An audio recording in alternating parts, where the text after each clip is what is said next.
Madres arrepentidas. Una mirada radical a la maternidad y sus falacias sociales. Orna Donat.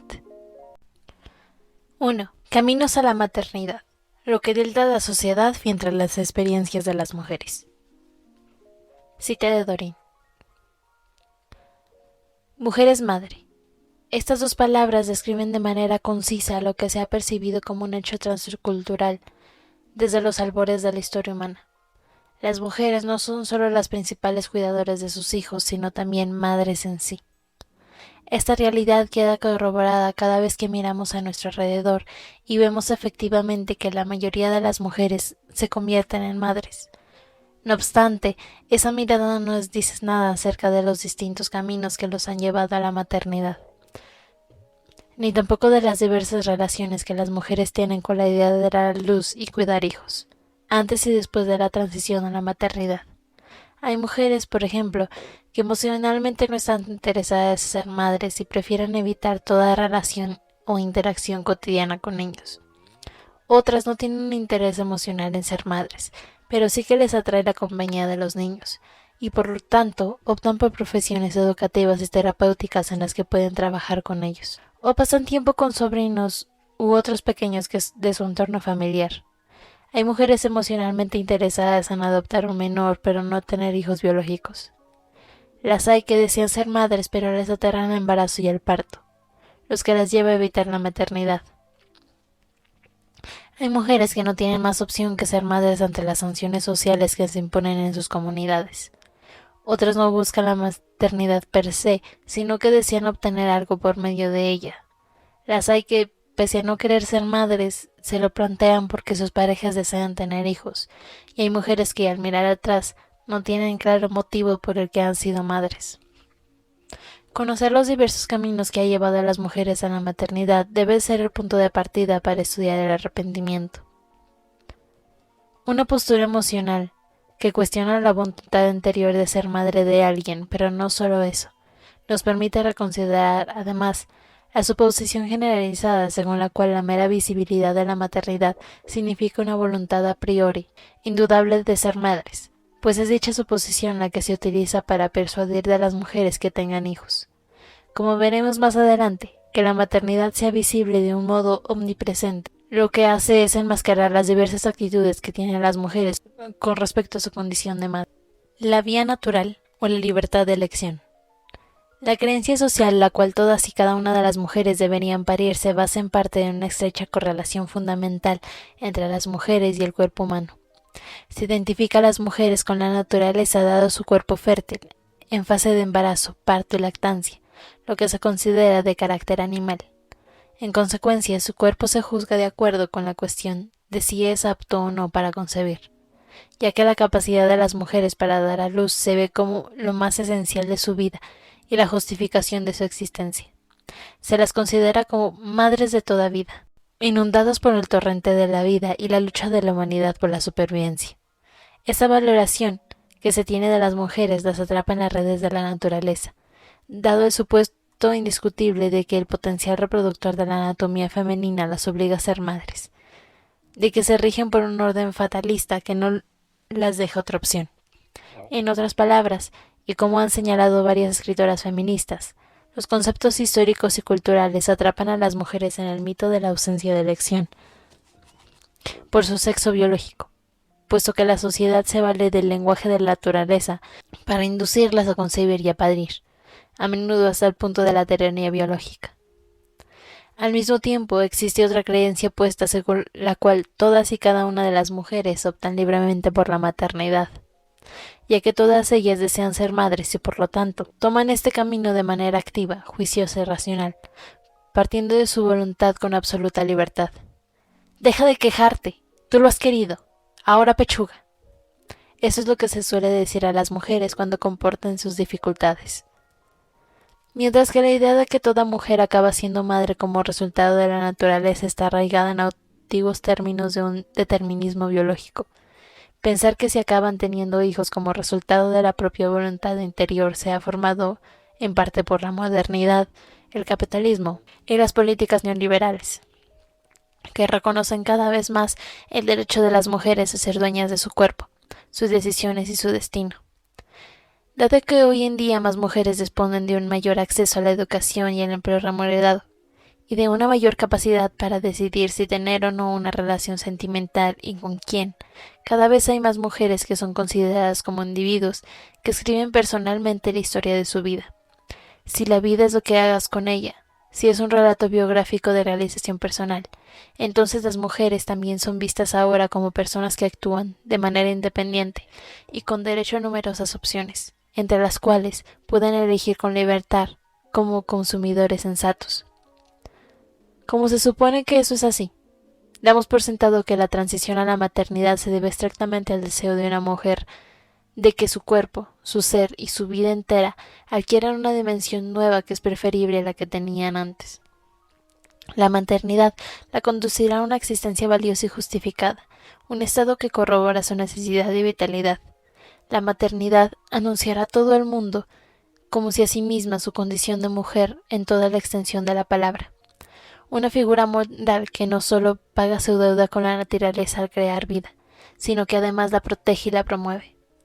Le permitirá unirse a la cadena de generaciones sucesivas de su madre y sus abuelas, contarse entre las mujeres que han dado luz desde el origen de los tiempos, y de ese modo expresar físicamente su lealtad a las tradiciones que la proceden, que ahora ya puede transmitir a las generaciones futuras.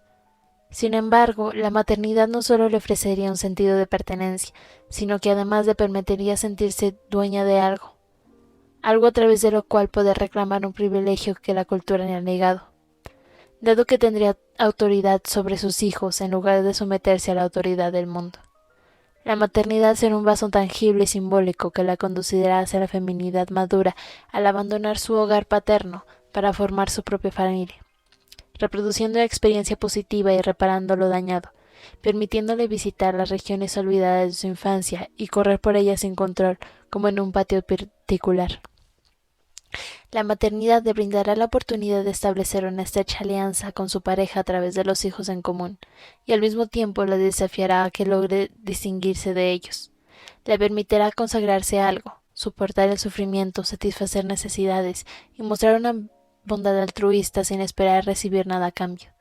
Acabará con la soledad y le hará hallar el placer, el orgullo, la satisfacción y el amor incondicional, un lugar donde evolucionar. Con la formación de una nueva familia, la maternidad le permitirá arrancar páginas de negligencia, pobreza, racismo, mofa, soledad y violencia de su biografía, y le ofrecerá refugio al dejar atrás la realidad anterior, tirada en el suelo de una habitación cerrada con llave. A través de la maternidad generará asimismo infinitas posibilidades imaginarias, pues sirve para garantizar un envejecimiento respetuoso, una continuidad y un futuro mejor al alcance de la mano, una escapatoria a un hipotético presente sin sentido. Estas son las promesas sociales que se ofrecen a las mujeres casi a diario en su juventud y edad adulta. La otra cara de estas promesas es una sentencia contundente contra aquellas que no son madres. Las mujeres que no pueden concebir ni tener hijos suelen considerarse defectuosas o en mal estado, pues no hacen realidad la única supuesta ventaja que les lega la naturaleza. Las mujeres que desean ser madres pero se ven limitadas por las circunstancias, como estar solas sin querer ser madres solteras, tener una pareja que no quiere ser padre, sufrir limitaciones económicas o tener una discapacidad física o mental. También pueden estar expuestas a estereotipos negativos. Además, en numerosos países natalistas como Israel, las mujeres que no desean concebir ni tener o criar hijos tienden a provocar lástima y recelo, y son vistas como egoístas, hedonistas, infantiles, deshonrosas, trastornadas, peligrosas y de cordura dudosa. Estas son, por ejemplo, algunas de las reacciones habituales frente a las mujeres que no quieren ser madres. Mujeres narcisistas que solo piensan en su tiempo libre, que vayan a terapia a ver si se dan con una cura para su alma defectuosa. La vida nocturna se te acabará dentro de muy poco, y en vez de tener la cara sonriente de un niño esperándote, te verás delante de la pantalla del ordenador. Buena suerte en el futuro. Eres una mujer, tienes que tener hijos. Qué fría e insensible eres. Pues tú también has sido pequeña, ¿no? Anda y búscate un psicólogo. Esos mensajes no solo han llegado a un veredicto contundente, sino que además se acompañan con profecías agoreras, según las cuales las mujeres que renuncian por voluntad propia a la maternidad se condenan a una vida vacía y atormentada, y cargada de arrepentimiento y pesar, solitaria y aburrida por la falta de sentido y sustancia. Por ello, es inconcebible que una mujer, supuestamente sana, y que ahora tiene la libertad de elegir su propia trayectoria, decida renunciar a la maternidad. Por lo contrario, se considera que está obligada y dispuesta a abandonar su vida de no madre a fin de progresar y realizarse. No obstante, de la misma manera que las escritoras feministas han desacreditado el mito de la ausencia de elección, también han hecho lo propio con el mito de la posibilidad de elección absoluta. Según las escritoras, aunque la libre elección se presenta envuelta en principios de libertad, autonomía, democracia y responsabilidad personal, ese concepto resulta ilusorio porque pasa por alto, ingenuamente, la desigualdad, las coacciones, las ideologías, el control social y las relaciones de poder. Se nos dice que debemos interpretar nuestra historia personal como un producto de una elección individual, como si fuéramos las propietarias exclusivas de los derechos de autor sobre el guión de nuestras vidas y sobre cualquier desgracia y tragedia. Así pues, se nos dice eso, pero al mismo tiempo se camuflan normas estrictas, conjuntos de conocimientos morales, discriminaciones y poderosas fuerzas sociales que nos afectan profundamente tanto a las mujeres como a las decisiones que tomamos. El hecho de cuestionar la validez de la retórica de la posibilidad de elección absoluta es de suma importancia en cuanto a la reproducción y la transición a la maternidad. ¿De veras tenemos las mujeres margen de maniobra en las condiciones sociales actuales, si nuestra libertad de elección está sujeta en gran parte a prescripciones que nos son dadas? ¿Quiere eso decir que somos libres de elegir lo que la sociedad quiere que elijamos? Parece que mientras tomemos una decisión acorde a la voluntad de la sociedad y las prioridades y roles que nos asignan, como ser madres y consumidoras fervientes, sexualmente liberadas y poderosas en la relación sentimental heterosexual, las mujeres ganadas estatus social como individuos libres, independientes y autónomos que tienen deseos y la capacidad de hacernos realidad sin ataduras. Sin embargo, cuando nuestras elecciones chocan con las expectativas de la sociedad, cuando nos negamos, por ejemplo, a someternos a los cuidados de belleza o a mantener una pareja sentimental en general y una relación con un hombre en particular, nos encontramos con un problema. No solo se nos condena por nuestras acciones, sino que además se nos deja solas frente a las implicaciones, pues tú lo has elegido o ha sido una mala elección, cabría añadir. Por consiguiente, aunque las mujeres que puedan decir ser madres o no en comparación de lo que ocurría en el pasado, se espera que la mayoría, si no todas, opten por la elección acertada, que siempre pasa por tener hijos y siempre la cantidad indicada. Este tipo de libertad condicional se refleja muy bien en numerosos testimonios de madres, como el siguiente relato de una famosa modelo y actriz israelí. Me presionan para que tenga el tercer hijo. Mi entorno era el tercero. Todo el mundo me dice que debo tener 3 hijos como mínimo para las cenas del Sabbat y a causa del conflicto judío-palestino en Israel, o de blogueras alemanes. Incluso en 2015 la gente espera que una mujer quiera hijos y que tenga alguno a más tardar antes de que se le acabe el tiempo. El modelo social de una mujer y madre está tan arraigado que muchas mujeres ceden a esta presión, inconscientemente, un día u otro, y tienen hijos. Decir que no quieres tener hijos es un tabú. Yo me enfrento a este tabú casi a diario, ya que estoy en una edad en la que el reloj biológico ha empezado su cuenta atrás. Desde todas partes, amigos, compañeros de trabajo, médicos de cabecera. Todo el mundo me pregunta cuándo, cómo y por qué aún no.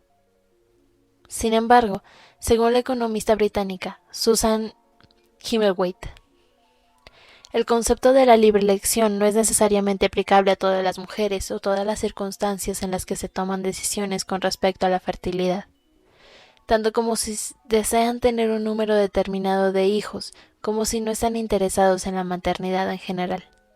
Es decir, en la realidad actual, un número desconocido de mujeres sigue teniendo hijos o dejando de tenerlos bajo numerosas coacciones sociales. Las mujeres de identidades étnicas y o estatus o clase oprimidos suelen estar mal informadas sobre los métodos anticonceptivos o disponen de un acceso limitado a ellos, y a menudo se considera que no tienen derecho a tomar sus propias decisiones. Hay mujeres que conciben, dan a luz y crían hijos como resultado de una violación. Interrumpen un embarazo o siguen con él debido a presiones y decisiones que no son siempre o necesariamente suyas. Las mujeres con discapacidades físicas o mentales pueden verse disuadidas del parto y la maternidad, y a las que son pobres y o no blancas se les suele privar del derecho, aunque solo sea en teoría, a planificar una familia numerosa. Asimismo, se sigue bombardeando a las mujeres de todo el mundo con el mensaje de que su seno debería ser reclutado en beneficio de la nación.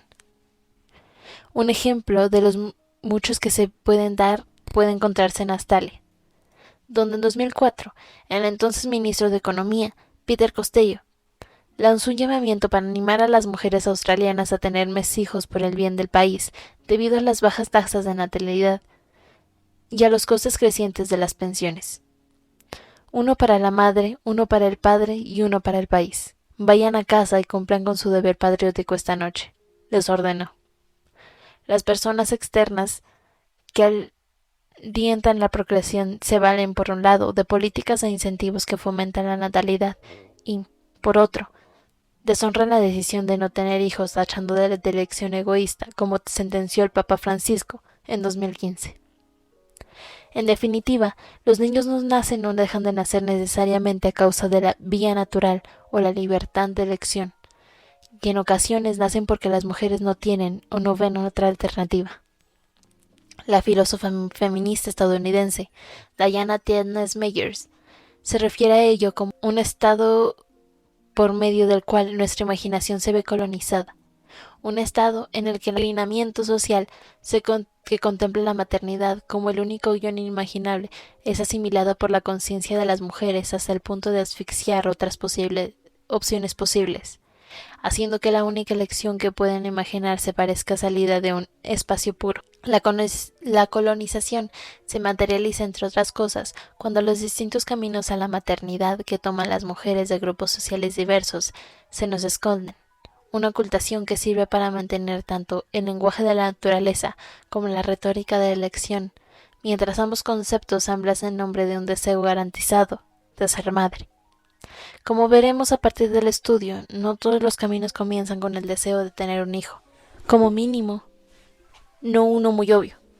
Algunas madres decían que habían quedado embarazadas sin pensar mucho en ello, dejándose llevar por la corriente. Varias comentaban que habían querido ser madres por otras causas distintas al hecho en sí de tener hijos, y algunas sabían que ya no querían tener hijos antes de quedarse embarazadas, a veces incluso desde la infancia, y aún así, acababan siendo madres por presiones explícitas o interiorizadas. Ser madre dejándose llevar por la corriente.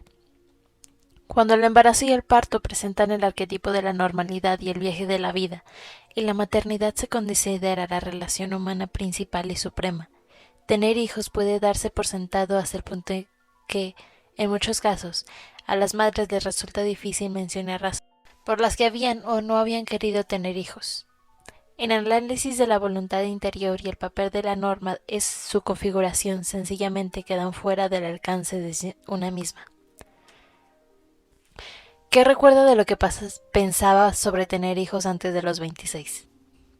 No pensé en ello ni le presté atención, ni tampoco intenté entender lo que implica traer un niño al mundo, si podría con ello, si estaba preparada, si iba o no conmigo, qué clase de madre podría ser. No pensé en nada de eso. Lo que más me sorprende hoy en día es cómo no pensé en ello.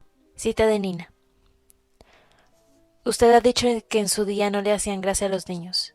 ¿Por qué decidió tener su primer hijo? Mire, la opinión pública tiene mucho que ver. A esa edad era muy insegura y era lo que había. Si tenías una familia, una relación, una pareja, tocaba tener un hijo también. No era algo premeditado, no decías esto es lo que he decidido. Ocurría sin más. Y me parece bien que ocurriera.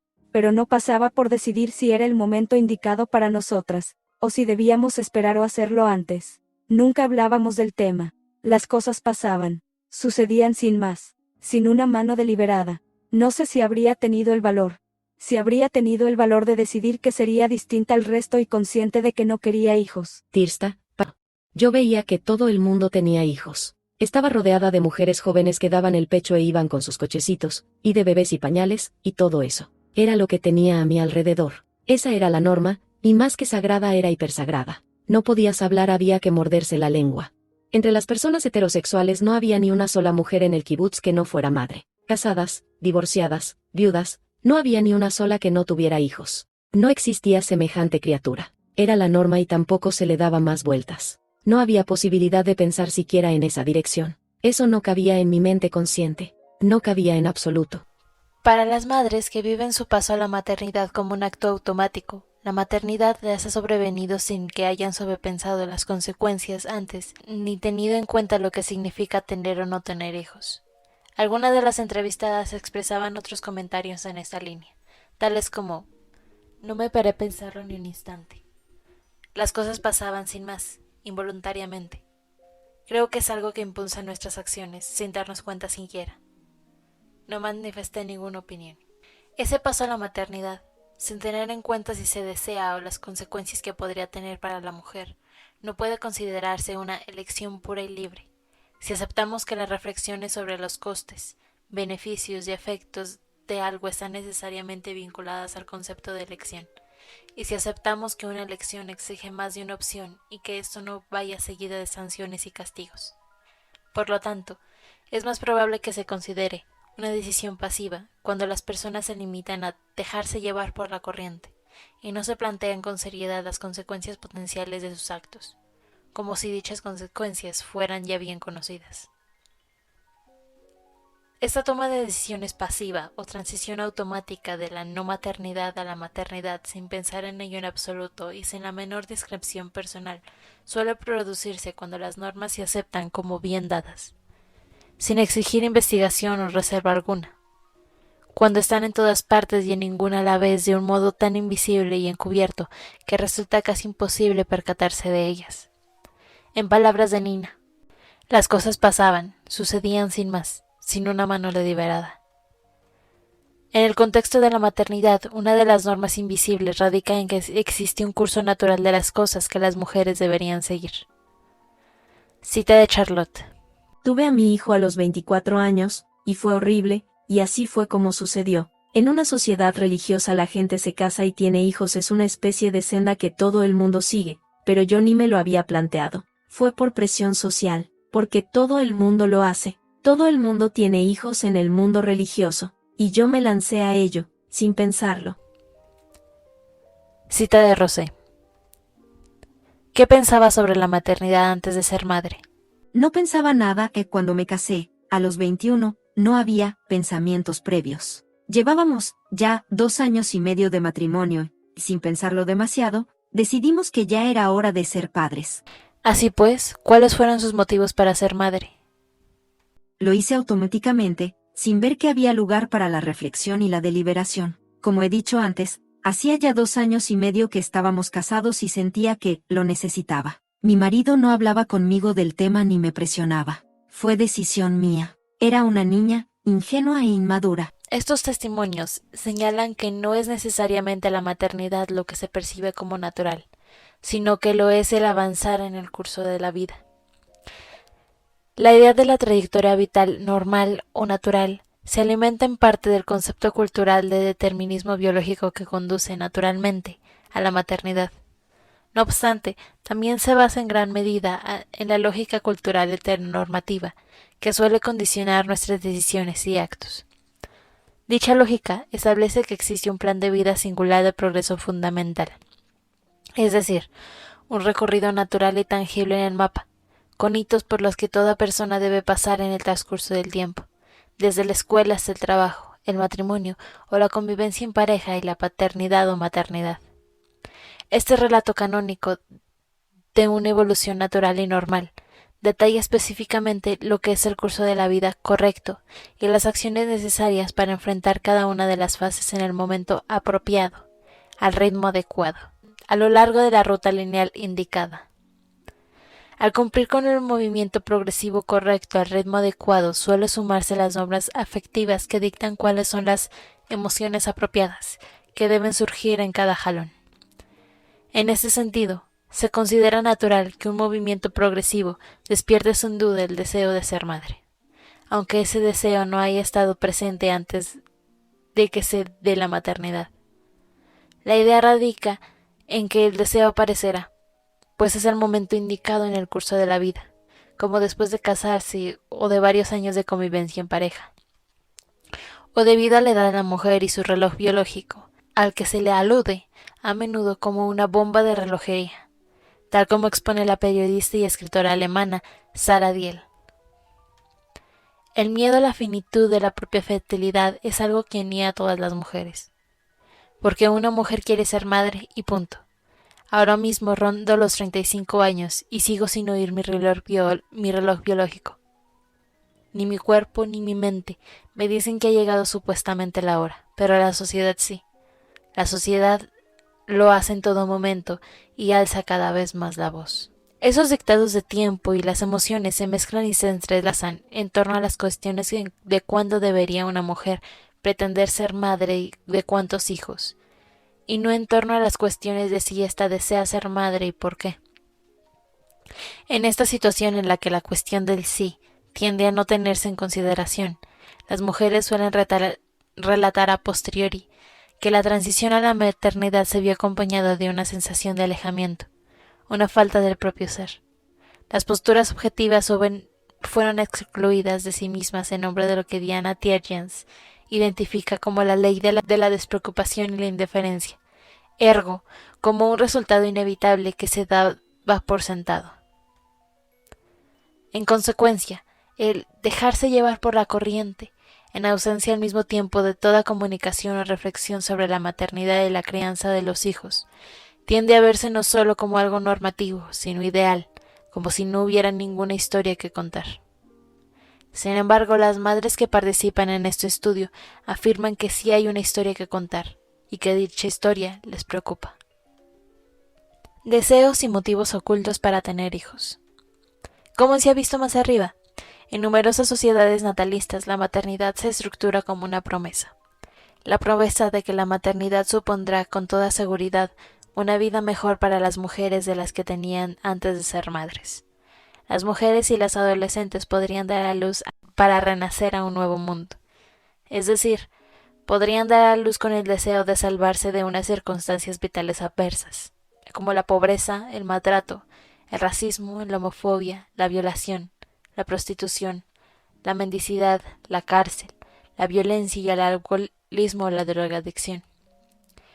Las adolescentes podrían casarse y convertirse en madres jóvenes para alcanzar una sensación de libertad que no tenían viviendo con sus padres, y las mujeres con una discapacidad mental podrían ser madres con el fin de liberarse del vergonzoso estigma presente en sus vidas hasta entonces. Para muchas mujeres el paso a la maternidad es como cruzar un puente. Al otro lado les aguarda la aceptación de su comunidad, de la que se han sentido excluidas o de la que no pertenecieron antes de quedarse embarazadas y dar a luz. Como comentaba una madre, antes de dar a luz sentía que no podía encontrar mi lugar porque no tenía hijos. Volvía del trabajo por la tarde y en lugar de ir al parque donde estaban mis amigas, me quedaba en casa. Ahora he empezado a ir al parque muy pronto porque lo necesito, por la compañía. Ahora hay algo que ver, algo que enseñar. O como Debra se refería a ello. Creo que a la paternidad o la maternidad tiene muchas ventajas. Ser un marginal, en el ámbito que sea, es duro, tanto si es por propia decisión como si no. El hecho de tener hijos, aunque en aspecto sea un inconformista o no sigas la tendencia dominante, te integras un modo u otro y te hace la vida más fácil. Preguntas como ¿cuándo vas a tener hijos? Se ciernen sobre ti en la sociedad. Así que este es un frente de batalla en el que ya no tienes que luchar cuando eres madre, pues has cumplido con tu deber. No importa que no lo hayas hecho en otras facetas, en esta lo has logrado. Para otras mujeres el paso a la maternidad puede ser fruto de un deseo de aplacar un sentimiento de soledad o aburrimiento en el presente, o de evitarlo en el futuro, y de dar un sentido más importante a su existencia. En palabras de la escritora francesa Corinne Mayer, tuve a mis hijos por un único y triste motivo. Tenía miedo de estar sola. Todas estas razones son muy comprensibles en general, pero sobre todo en una sociedad que limita tanto las opciones figuradas como las concretas de las mujeres. Al mismo tiempo, todas ellas indican que la transición a la maternidad no es necesariamente el resultado de un deseo que se sustenta por sí mismo, el de cuidar a unos hijos, sino que más bien podría derivarse del deseo de la mujer de mejorar su situación a través de la maternidad, dado que tener hijos se concibe como la única manera posible de satisfacer ese deseo. Sofía, por ejemplo, la consideraba una vía de escape de la violencia y el maltrato sufridos en su familia de origen y una oportunidad de transformación personal para convertirse en una mujer adulta, capaz de crear una historia familiar alternativa. Antes de los tratamientos de fertilidad, se recuerda a sí misma como una persona que quería tener hijos. Muchísimo. Tuve una infancia difícil. Venía de una familia en la que se daba la violencia física y el abandono. He estado en tratamiento psicológico. De niña siempre pensaba que no tendría hijos propios, por lo mucho que había sufrido, y poco a poco, en el instituto y luego durante el servicio militar, fui trabajando con niños. De hecho, durante todo ese tiempo lo que buscaba en cierto modo era arreglar mi infancia. Me traía a ese ámbito y tenía claro que sería madre, y que sería una madre excelente. Era algo que deseaba con Nico. Pues ya en el instinto me decanté por la vida. Eso significaba para mí mis propios hijos. No había nada que plantearse en ese sentido. Nunca tuve la menor duda al respecto. En aquel momento en que quería tener hijos, ¿qué simbolizaban para usted? Para mí significaba todo. Algo que me daría sentido. Algo que me serviría de terapia, de correctivo. Que permitiría darles todo lo que yo no había tenido. Que me permitiría vivir la infancia que nunca había vivido. Menuda patraña. A diferencia de Sofía, Yasmín no buscaba una forma de corregir su pasado. En realidad, lo que buscaba era el modo de arreglar su presente, y la maternidad parecía ser la respuesta a sus plegarias. Las palabras de Yasmín señalaban la existencia de dichas normas sociales, las cuales dictan que la transición progresiva de un hito al siguiente exige el momento oportuno, determinado por la edad de la mujer. Eso se entrecruzaba con su propia esperanza personal de que el hecho de tener un hijo le proporcionaría paz y tranquilidad. Era consciente de que quería tener hijos. Sí, muchísimo. ¿Desde cuándo recuerdo hacerlo? Ya desde... No sé siquiera si quiero desplantarme el tema de hoy en día y ser consciente de lo que quería. Es como algo que sabes que dicta la sociedad.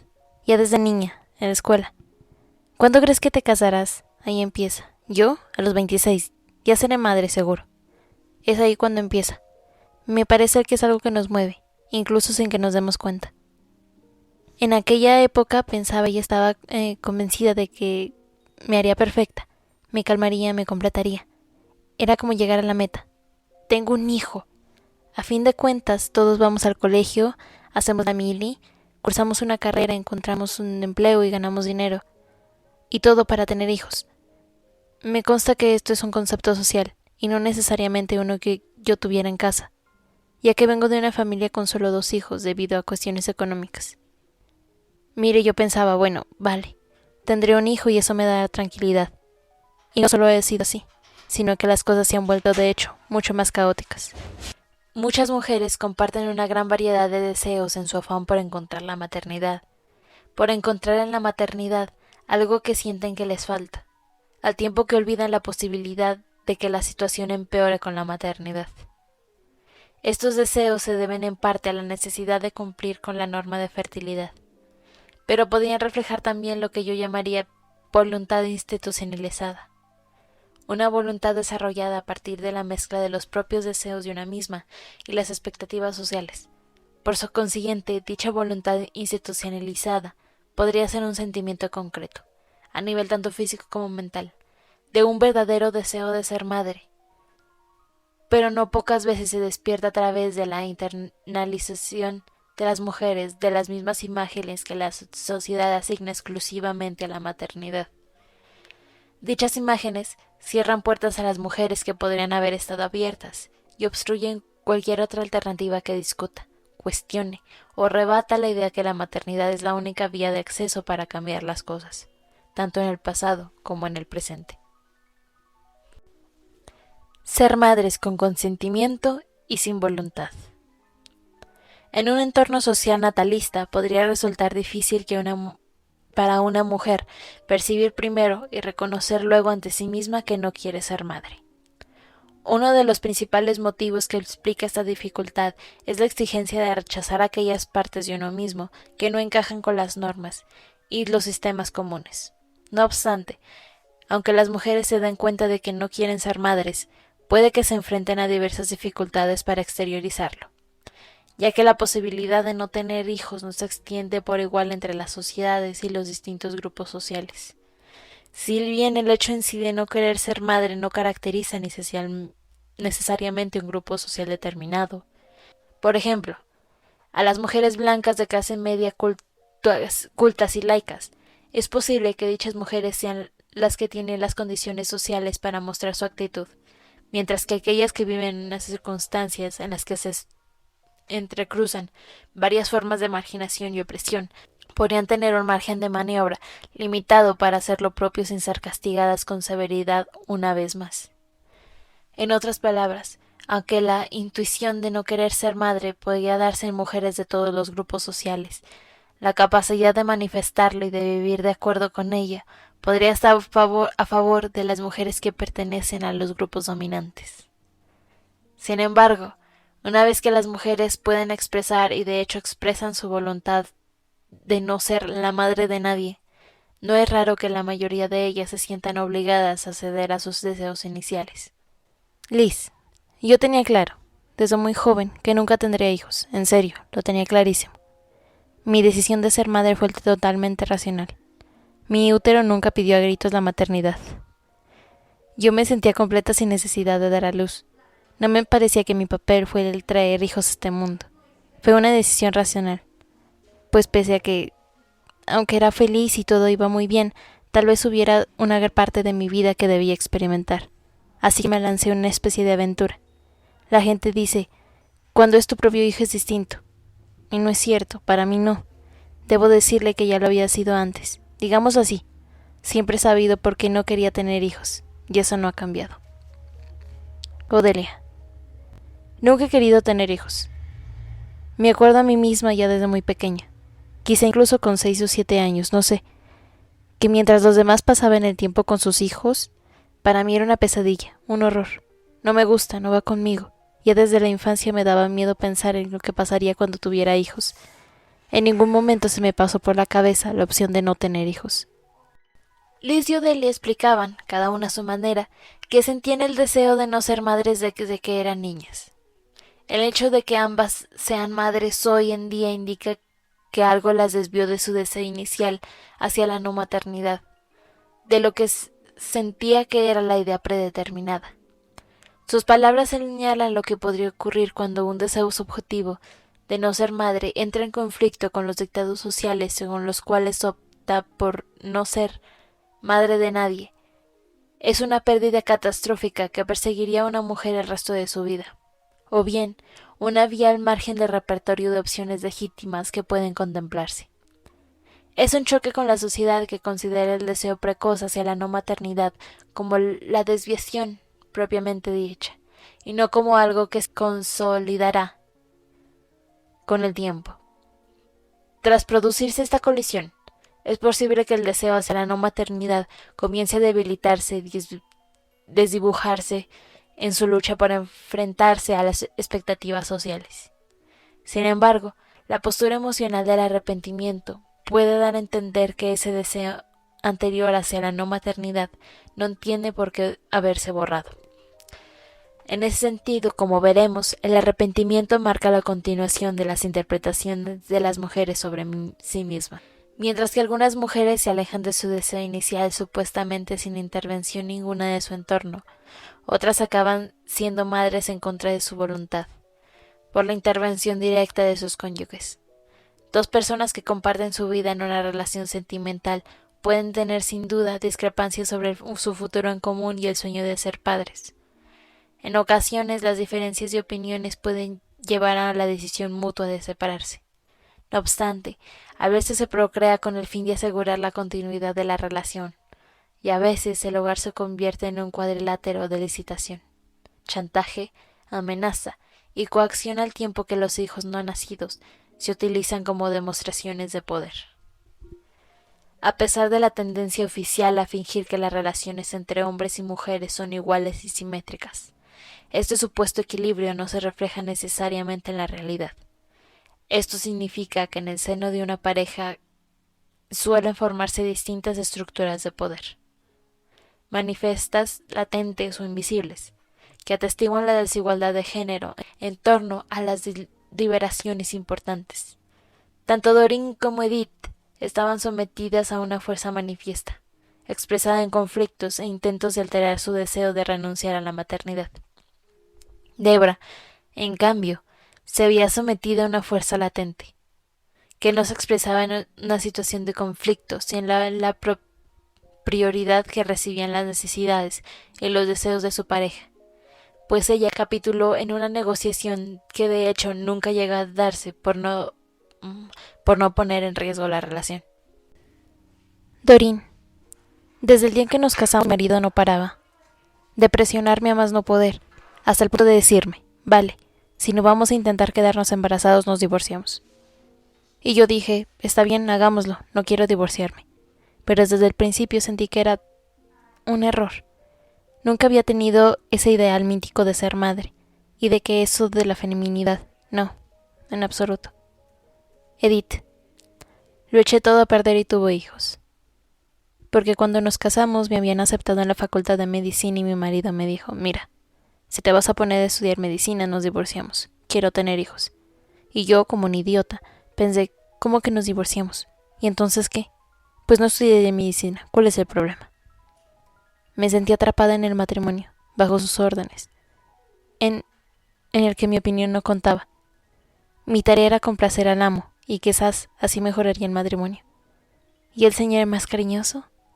Tras cada nacimiento mi marido era la persona más feliz del mundo. Aquellos eran momentos de gracia. Debra, no fue porque yo quisiera, pero fue el precio que tuve que pagar por mi relación. De hecho, desde que tengo uso de razón, el tema de la familia y la maternidad nunca me han interesado.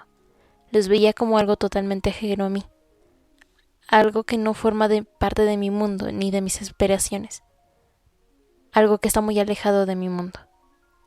Tanto si las presiones de los cónyuges son manifiestas como si son latentes o invisibles, mantienen el tradicional status quo de género, según el cual son los hombres principalmente los que se benefician, puesto que el deseo inicial de las mujeres de renunciar a la maternidad puede quedar oculto o desatendido, mientras que se le da prioridad a los incentivos de otros miembros de la familia. Sus deseos se ven acallados o desoídos al tiempo que sus parejas se convierten en mensajeros familiares, que median y transmiten el mensaje canónico del nacimiento. Hablamos, por consiguiente, de la aplicación directa del poder en el hogar, por medio del cual incluso los hijos no nacidos se utilizan a veces como instrumento de poder y negociación, lo que lleva a las decisiones destinadas a mantener la relación y garantizar su continuidad.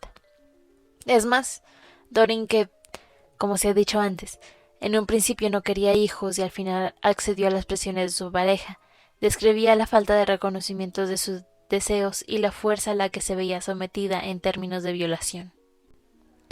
Doreen, no sentía lo que fuera que debía hacer, en absoluto. Es que tampoco quería el segundo. Cuando descubrí que iba a tener gemelos enloquecí por completo. Fue una sensación horrible, de violación pura y dura, y dejé que esa violación ocurriera. Esa experiencia de ser madre bajo coacción por medio de interminables intentos de persuasión y constantes intimidaciones y amenazas en el propio hogar puede ser una realidad común entre muchas mujeres que no es reconocida. Esta falta de reconocimiento es el resultado de los mensajes sociales, que nos insisten en decir que las mujeres no han concebido mediante lo que se suele denominar una violación real, es decir, a través de la práctica del sexo forzado, han tomado de forma voluntaria la decisión de quedarse embarazadas, siguiendo sus propios deseos. Sin embargo, podría ocurrir que un número indefinido de mujeres tuviera hijos que fueron concebidos biológica y socialmente con el consentimiento de ellas, pero en contra de su voluntad. Habrían accedido contra su voluntad al verse, en un momento dado, obligadas a tomar una decisión pragmática entre una mala opción desde su punto de vista y una opción aún peor, como la de acabar divorciadas o sin hogar, denunciadas por la familia o la comunidad, o sometidas a la dependencia económica. No soy la primera en señalar la distinción entre consentimiento y voluntad.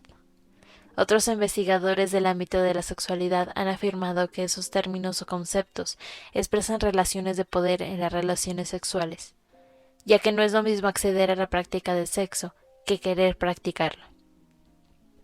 En vista del cruce que ha originado Doreen entre el trauma sexual y lo que podría llamarse violencia reproductora, sugiero prestar mucha atención a la distinción entre consentimiento y voluntad, pues podría permitir comprender con más precisión la realidad de la vida de las mujeres cuando consiste en hacer algo que puede alcanzarse a través de la maternidad, aunque no quieran ser madres per se. En resumen, los múltiples caminos que llevan a las mujeres a ser madres nos muestran que no siempre tienen claro si la maternidad es algo que habían buscado, algo que sucedió sin más, o algo que les fue impuesto. La capacidad de las mujeres para verse como las han escrito la historia de su vida de su propio puño, como se promete en una sociedad capitalista neoliberal, resulta a veces vaga, de tal manera que desdibuja la simple distinción entre la elección y la no elección sin tener en cuenta experiencias más objetivas y turbulentas, relacionadas a menudo con la incertidumbre y las vacilaciones, la confusión, las contradicciones, los sentimientos contradictorios, la suerte y el azar. Por lo tanto, referirse al paso de la maternidad como una consecuencia exclusiva del propio deseo de las mujeres de ser madres puede originar y mantener falsas impresiones. Son las que, en un círculo vicioso, se utilizan una y otra vez para convencer a las mujeres de que tengan hijos.